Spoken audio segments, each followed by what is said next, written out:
ligjore, ato të aktivitetit përditshëm të saj, si dhe ato në aspektin rregullator e të mbikëqyrjes. Banka ka përmbushur veçanërisht detyrimin e saj sa i takon inflacionit, ndalë në nivelin 2.2% për vitin që shkoi, më i ulti në rajon. Ka përmbushur detyrimin e saj për financimin e ekonomisë, me fokus të posaçëm sektorin privat, me kosto më të lirë përmes politikës së saj të kujdesshme monetare, me produkt rritjen e kreditimit me 14% dhe uljen e normave të interesit. Ka përmbushur objektivet e saj për zhvillimin e tregut bankar, rritur konkurrueshmërinë në të. Mund të them që proceset kanë çuar përpara licencimin e 2 bankave të reja në treg, ashtu siç ka përmbushur detyrimin e saj për rritjen e aksesit qytetarëve dhe të sipërmarrjes në tregun bankar dhe uljes së kostove të shërbimeve bankare. Aksesi në llogaritë bankare u rrit në 78% nga 39% që ishte 10 vite më parë, kur banka mburrej me shamin në xhep. Transfertat digjitale brenda vendit arritën në 29 të tilla për frym nga 5 pagesa për frym që ishin 10 vite më përpara. Tarifat e transaksioneve në lek dhe në euro brenda vendit janë ulur me 10 herë. 89% e pagesave brenda vendit kryhen elektronikisht, pa prezencë fizike në deget bankare. Aksesi në SEPA, ku ne u bëm pjesë vetëm një vit më përpara, ka bërë që në 6 muaj operim të kursehen 30 milion euro të qytetarëve dhe të sipërmarrësve. Vlera e kursimit do të arrijë në 72 milion euro me efekt vjetor. 263.000 transferta në euro, një volum 4 miliard euro janë zhvilluar përmes këtij sistemi. Biznesi që dërgon e merr transferta ndërkufitare në zonën SEPA ka një reduktim me 23 herë të tarifave që paguhen. Për të rikthyer tek detyrat e përmbushura të Bankës së Shqipërisë. Banka ka përmbushur detyrimin ligjor për të mbajtur regjim fleksibël të kursit të këmbimit monedhës, ndikuar nga faktor thelbësor ekonomik, vlerëson Fondi Monetar Ndërkombëtar. Pa cënuar kursin e këmbimit si një instrument i vlefshëm për amortizimin e goditjeve të jashtme, siç lufta e pasojat e verifikuara në 6 muajt e parë të këtij viti.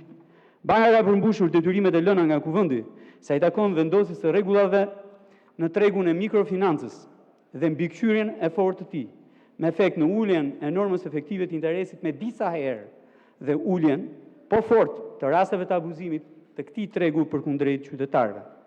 Do doja të thoja që veprimet abuzive janë të kurrur ndjeshëm ndaj kreditorëve të vegjël për institucioneve financiare, jo banka, po edhe nga bankat. Megjithatë, në këtë pikë ja vlen veprime edhe më të qarta për t'i dhënë fund perceptimit për hapur gjërësisht kudo në sistemin bankar, jo vetëm brenda vendit, po edhe jashtë tij.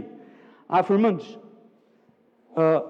bankat trajtojnë deri nga pikpamja shëndetësore klientët e mëdhenj, huamarrësit e mëdhenj, ndërkohë që të vegjëlve zakonisht ju marrin shpirtin.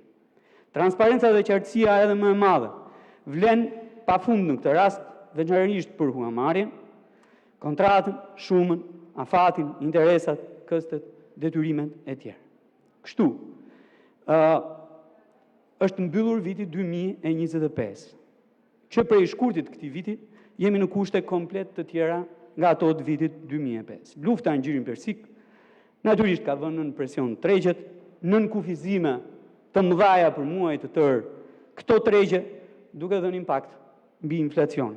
Inflacioni arriti në nivelin 3.2% nga 2.4% që ishte 3.2% në qershor nga 2.4% që ishte një muaj më parë dhe është në rritje, indikuar fort nga rritja e çmimeve të ushqimeve, pijeve jo alkolike, por edhe nga tregu i qirave, ujit, energjisë elektrike, gazit dhe karburanteve.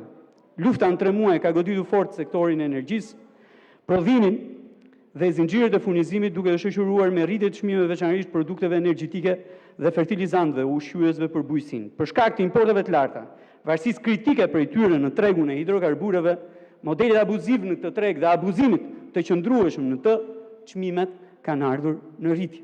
Vetëm në 2 javët e fundit, a mund ta mbaroj? S'është Banka e Shqipërisë me thënë drejtë. Ndjes.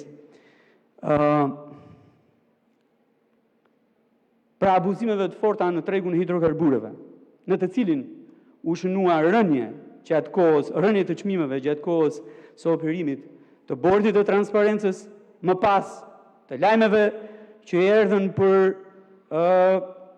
shuarjen e konfliktit në Gjirin Persik dhe prej thuajse 10 ditësh përsëri kthimin në ciklin e rritjes, pavarësisht se çmimet në tregun e hidrokarbureve nuk kanë ndryshuar, tregu ndërkombëtar të hidrokarbureve nuk kanë ndryshuar ende.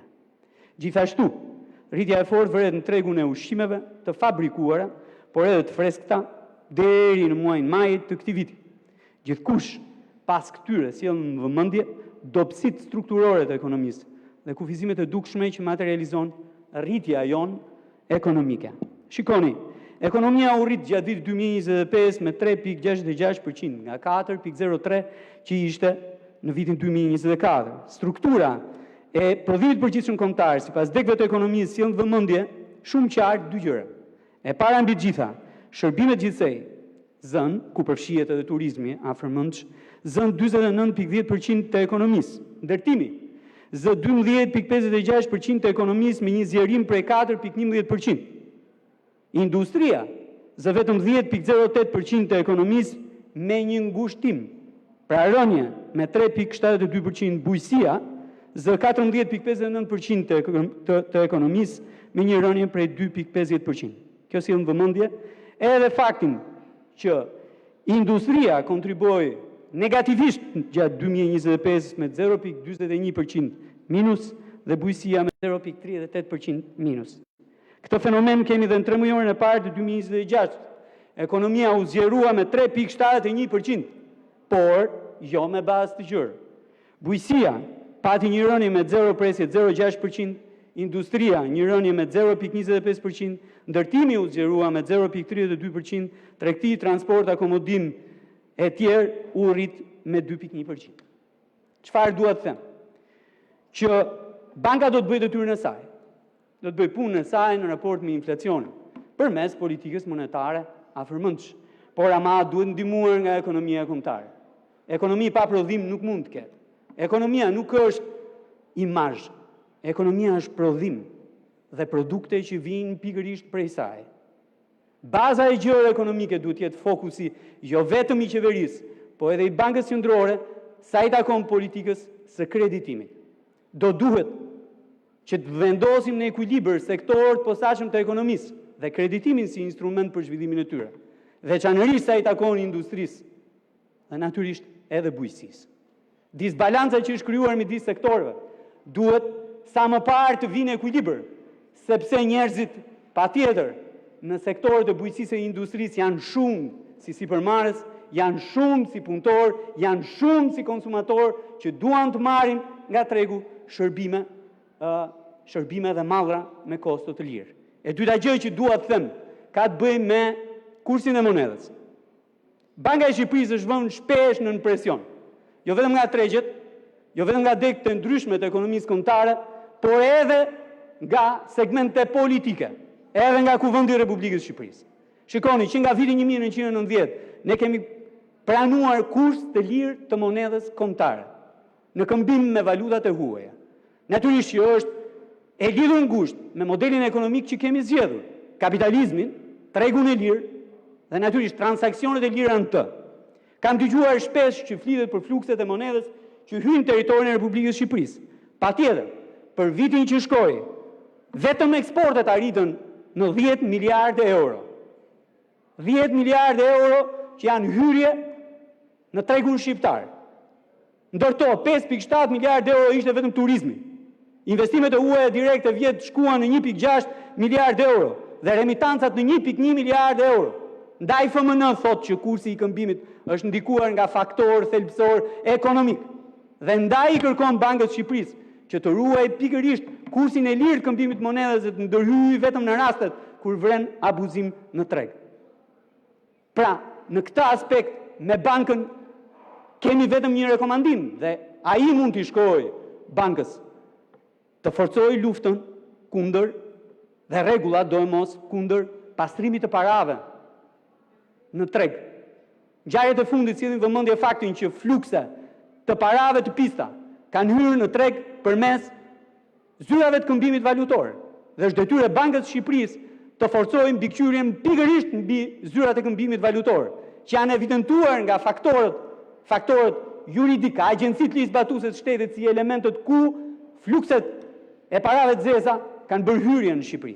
Dhe të njëjtën gjë duhet bëjë dhe me sistemin bankar ashtu siç të njëjtën gjë duhet bëjë, duke forcuar akoma dhe më shumë mbikëqyrjen në këtë aspekt edhe për kundrejt institucioneve financiare, jo banka.